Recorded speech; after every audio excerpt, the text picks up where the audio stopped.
Hello everyone, this is Julian from Kanen Coffee, and today we got this Pasquini Livia G4 with us in the shop today, and pretty much it had came in because there was a lot of problems with water flow, a lot of problems with the machine. It grew enough, backed up coffee and stuff to warrant it not making espresso properly, pressures and stuff like that. So we did a complete tune-up on the machine.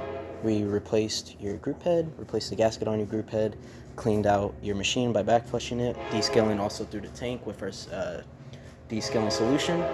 Also, we replaced some hoses that were stained inside of the machine. We custom ordered some brand new ones because they do not sell those online.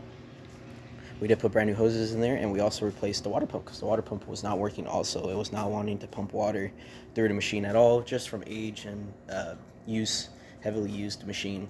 So we're here to test the machine and all its components. So we're going to start by making an espresso with the portafilter. This is the ergonomic portafilter that Pasquini sells.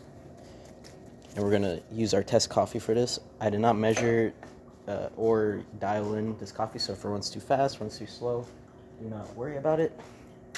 It is just for testing purposes to make sure water gets into the portafilter and pressurizes. So we're going to hit this button all the way in. As you can hear, the water is pumping through now, and there it goes. We're going to let it pour a complete double shot.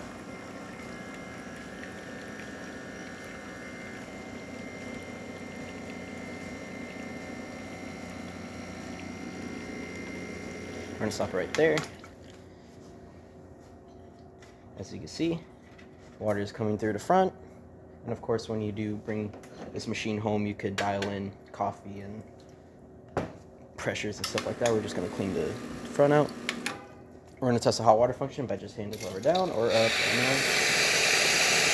Working well. We did descale your machine completely, so hopefully a lot of that scale has left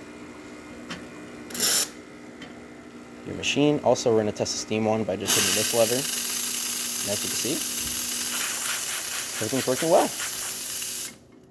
And that's about it for this repair. If you like this video or any of our other repairs on our channel, leave a like, subscribe, and hit the bell. Thanks for watching.